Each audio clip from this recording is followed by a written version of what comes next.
여러분 안녕하십니까. 팡터바에 오신 것을 환영합니다.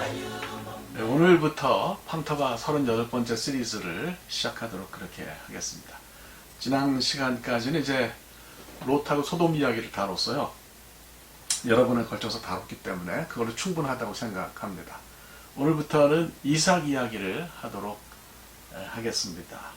그래서 이제 본문도 창세기 22장으로 넘어갔어요. 점프를 했습니다. 그러니까 이제 함께 말씀을 창세기 22장에 있는 사건을 생각하도록 그렇게 하겠습니다.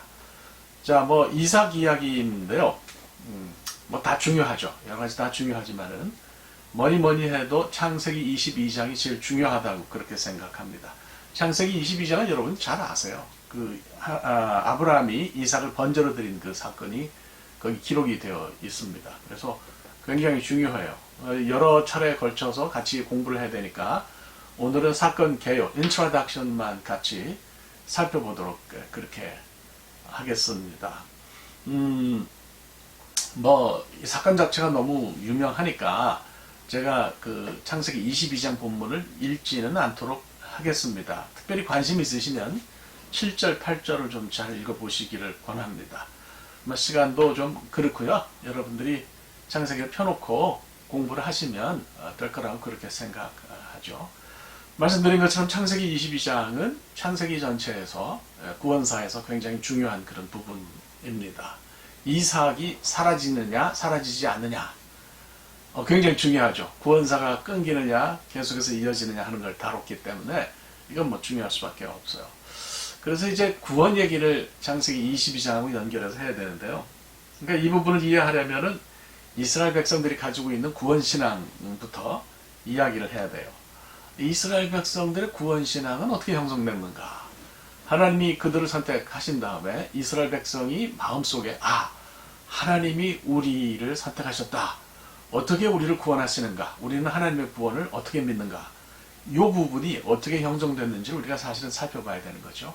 오늘날 하나님 믿는 우리에게는 너무 당연한 부분이기 때문에 이것을 생각하지 않는 그런 경향이 있지만 사실은 이것을 이제 생각해야 되는 거죠. 유대 사람들은 역사 속에서 하나님의 구원 행동을 아주 확실하게 믿어요. 어떤 상황에서도 하나님이 그들을 구원하시고 그들을 건지실 것이라고 하는 생각을 포기하지 않습니다. 그래서 뭐 구약 성경 시대가 끝난 다음에 신구약 중간기 시대가 끝나고 우리 기독교인들은 신약 시대로 넘어왔지만 그 유대인들은 그 후기 유대주의, 뭐 어떤 late Judaism 혹은 rabbinic Judaism 이렇게 말하는 쪽으로 넘어가잖아요. 그러면서 이제 미시나 탈무드를 그들이 생산하면서 그 안에서 그들이 고난받았지만 그것을 어떻게 이해하는지 하나님이 그들을 어떻게 고치셨는지를 설명하는 쪽으로 나가는 것을 볼 수가 있어요. 그러니까 하여간 어찌됐든 이 사람들은 하나님이 그들을 구원하실 거라고 확실하게 믿었습니다. 그래서 어떻게 그것을 확신하게 됐을까? 이게 생각해야죠. 그 출발점은 뭐니 해도 출애굽 사건이라고 볼 수가 있어요. 그러니까 성경 전체를 통틀어 볼 때 구원이라고 하는 그 전통에 있어서 전승에 있어서 부피가 가장 큰, 발륨이 가장 큰 나무는 역시 출애굽 사건이다. 이렇게 말씀을 드립니다. 뭐 우리가 알다시피 애굽에서 노예로 오래 살았잖아요, 이스라엘이. 그런데 이제 하나님께서 그들을 건지셨죠. 그래서 노예 상태를 벗어나가지고 자유민이 되고 가나안에 들어가서 나라까지 세운 것을 우리가 봅니다. 그러니까 이제 출애굽 사건을 통해서 이스라엘 사람들은 하나님이 구원 행동이 뭔지 이걸 이론적으로 아는 것이 아니고 실제로 체험해서 알게 됐어요. 그야말로 히브리 동사 야다의 경지를 이해한 거죠. 그러니까 경험을 통해서, 삶을 통해서, 구체적인 사건을 통해서 알게 된 거죠. 지식을 넘어서는 어떤 그런 알미다 이렇게 말씀을 드립니다. 그래서 출애굽이라고 하는 것이 굉장히 구원사에 있어서 큰 나무로 이렇게 자리를 했기 때문에 나무가 크면 그늘도 굉장히 길고 깊잖아요. 제가 사는 텍사스는 산이 없어가지고 저녁 무렵에 이게 보면 그늘이 굉장히 길어요. 저는 그걸 볼 때마다 출애굽기의 그늘을 생각합니다. 그래서 이후의 역사는 바로 그 출애굽이라고 하는 큰 나무 그늘 아래에서 하나님의 구원과 생명에 관한 어떤 믿음을 키워가는 과정이다. 이렇게 생각할 수가 있어요. 그러니까 예언서라든지 시편이라든지 구약 성경의 다른 책에서 이 출애굽 사건을 반복해서 다루는 것을 볼 수가 있습니다. 그러니까 예언자나 뭐 시편 기자나 계속해서 말하는 것은 이스라엘이 아무리 고난을 많이 겪어도 아무리 큰 고난을 겪는다 해도 종래는 하나님이 개입하셔서 이스라엘이 구원받고 그들의 고난이 극복될 것이라는 것을 믿었고 또 선언했던 거죠. 뭐 이거는 굉장히 정확한 인식이라고 보고 또 크기로 따지자면 뭐 출애굽이 굉장히 중요하다고 생각합니다. 그런데 시각을 좀 바꿔서요. 크기가 아니라 시간을 따져가지고 구원 사건의 첫 시작을 물으면 대답이 달라집니다. 왜냐하면 출애굽보다 훨씬 더 이전에 하나님이 이스라엘에게 생명과 구원을 보여주신 사건이 있었기 때문에 그렇습니다. 그것이 바로 창세기 22장의 번제 사건입니다. 유대인들이 생명 회복 또 구원 사건의 출발점으로 삼는 표시로 삼는 사건은 바로 이삭의 번제 사건이에요. 쉽게 말씀드리면 이삭이 그 번제로 드려질 뻔했는데 하나님이 구원하셨다는 거예요. 그래서 거기서부터 구원 사건이 드러나기 시작했다고 보는 거죠. 그래서 창세기 22장 그러면 이것을 우리는 그냥 뭐 이삭의 번제 사건이나 창세기 22장 이렇게 부르지만 유대인들은 그걸 아케다라고 그렇게 불러요. 아케다라는 말은 물론 아카드 동사에서 왔는데요. 바인딩이라고 하는 뜻을 가지고 묶는다, 묶음이에요. 그래서 창세기 22장 하면 이삭이 묶였던 사건으로 아케다로 이들은 달리 이것을 부르면서 굉장히 독립적인 사건으로 이해하고 중요한 사건으로 이해를 합니다. 그래서 우리가 그 아케다, 바인딩 혹은 바운드라고 이름 붙여진 이 사건을 좀 이런 관점으로도 이해해야 할 거고 유대인들이 이런 이름으로 부른다는 것도 알 필요가 있는 거죠. 뭐 아시다시피 하나님이 아브라함에게 외아들을 제물로 바치라고 명령을 하셨어요. 그래서 이제 외아들 이삭을 모리아산으로 데리고 가서 꽁꽁 묶어서 번제물로 드리려고 했는데 끝에 이르게 되면 말씀드린 것처럼 하나님의 구원 행동이 나타나고 이제 이삭이 구원받고 생명을 얻었죠. 숫양의 뿔이 숯불에 걸려가지고 그것을 이제 보고 아브라함이 숫양을 잡아서 제사를 드려요. 그래서 이제 그때부터 뿔나팔이 이스라엘 백성들의 구원을 상징해요. 근데 이 사람들 신년절기, 나팔절기가 되면은 꼭 그 뿔나팔을 불거든요.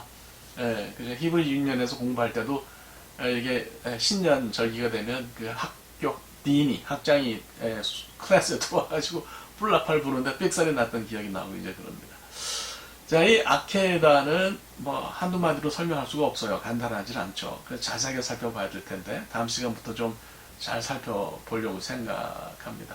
아브라함이 이제 25년 걸려서 아들을 하나 얻었는데 하나님이 그걸 이제 번제로 그 아들을 번제로 바치라고 그러세요. 제가 이제 그 카툰 하나 띄워드릴 텐데 굉장히 그 아들이 하는 말이 재밌어요. 아버지 날에 제가 이끈 하나만 달랑 사다 드린 것 때문에 저한테 이렇게 하시는 건가요? 뭐 이렇게 이런 제목이 붙었는데 하여튼 왼쪽 밑에 수양이 굉장히 인상적입니다. 우리는 사실 하나님이 이렇게 돌발적인 명령을 하신 것이 처음이 아니라는 걸 압니다. 창세기 22장에서도 하나님이 상식을 뛰어넘는 명령을 하셨어요. 근데 이제 우리가 창세기 12장하고 22장을 잘 비교하는데요. 구조적으로 보면 창세기 12장에서 하나님이 아브라함을 부르신 거하고 창세기 22장의 아케다가 아주 비슷한 면을 가지고 있어요. 하나님은 무조건 명령하시고 아브라함은 갈 곳을 모르는 상태에서 말없이 길을 떠난다. 뭐 하란에서 가나안으로 가고 뭐 또 그 창세기 22장에서는 모리아로 가잖아요. 그러니까 이런 동일한 도식이 이제 두 개의 이야기 속에서 나타나는 것을 볼 수가 있는 거죠. 결론도 흡사합니다. 아브라함이 순종하니까 하나님이 이제 언약을 이행하신다고 하는 얘기죠. 근데 이제 구조는 비슷한데 강도는 많이 달라요. 두 번째 사건의 고통이 훨씬 더 큽니다. 그러니까 뭐 세월이 25년이나 흘렀으니까 황당했던 일도 기억에서 가물가물해지고 이제 뭐 그런데 하나님이 실행하기 어려운 그런 명령을 들고 다시 아브라함에게 나서면 아브라함은 황당할 수밖에 없는 거죠. 아무리 과거에 비슷한 경험이 있다 하더라도 같은 종류의 사건을 새롭게 겪으면 이제 힘들 수밖에는 없는 거겠습니다. 아브라함이 얼마나 헷갈렸을까? 저도 뭐 자식 길러보지만 뭐 그렇게 생각하죠. 더구나 이거 이제 혼자만 순종해서 자기만 희생해서 되는 게 아니고 아들도 하나밖에 없는 아들도 이삭도 같이 고통을 겪어야 되잖아요. 이삭 입장에서는 정말 아주 당황스럽죠. 날벼락 맞는 거죠. 아버지가 뭐 그 제사 드리러 가자니까 따라 나서는데 이상해요. 아버지가 말을 안 하는 거예요. 집안에서 제일 소중한 존재인 어떤 이삭인데 아는 게 없어요. 뭐 소풍 가는 것처럼 길을 나섰는데 뭐 장작 같은 거 지고 가니까 번제 드리러 가는 것만 알지 뭐가 재물인지는 이제 모르는 거죠. 그러니까 굉장히 괴이적인 상황이 벌어지는 거죠. 이삭이 뭐 아버지랑 굉장히 많은 대화를 나누며 살아왔을 텐데 이번엔 아버지가 말도 없어요. 굉장히 불안했을 텐데 나중에 이제 그 산에 둘이 남았을 때 자기가 재물이라는 것을 확인한 이삭이 얼마나 놀랐을까 뭐 이런 생각이 듭니다. 그 나중에 이삭의 나이도 우리가 생각을 할 텐데 그것이 일단 뭐 큰 문제 없이 번제를 드리기 직전 상황까지 갈 수 있었던 것도 우리가 생각을 해보겠어요. 그래서 뭐 어떤 역사 비평학자는 원래 이스라엘이 가나안 사람들처럼 인신 제사를 드렸는데 이게 동물 제사로 가는 중간 연결고리를 설명한 사건이다 이렇게 말을 해요. 이거는 뭐 말한 거야 뭐 이렇게 저렇게 다 들을 수 있지만 제가 볼 땐 말도 안 되는 그런 얘기고 하나님은 처음부터 그렇게 이삭을 번제로 받으실 생각은 없었던 것 같아요. 일종의 본문에서 이야기하듯이 아브라함의 테스트였죠. 그 테스트가 뭔지 또 나중에 설명을 하도록 그렇게 하겠습니다. 여러분 생각해 보세요. 아브라함 입장에서는 그냥 대가 끊기고 마는 거지만 이삭이 죽으면 하나님 입장에서는 구원사가 끊기는 거예요. 누가 더 급합니까? 하나님 훨씬 급하신 거죠. 이삭이 구원받는 게 당연했고 이것이 뭐 하나님이 이삭을 받으시려고 처음부터 생각했던 것은 아닌 것을 우리가 여기서 알 수가 있습니다. 전 뭐 오늘 더 이제 할 얘기가 없어요. 하여간 그 이삭이 구원받은 사건을 이스라엘 백성들은 구원 사건의 시작으로 받아들였다. 이 말씀을 오늘 드립니다. 그래서 이것이 굉장히 구원 사건의 시작이고 아케에다가 우리가 관심을 가지고 봐야 할 부분이라는 것을 말씀드리는 걸로 오늘 공부는 맺도록 하겠습니다. 그래서 다음 시간부터 번제 이야기가 어떤 의미가 있는지 좀 길게 얘기하겠고요. 오늘은 서론이니까 이쯤에서 맺도록 하겠습니다. 다음 시간에 이삭의 나이 번제 사건의 자세를 살피도록 하겠습니다. 감사합니다.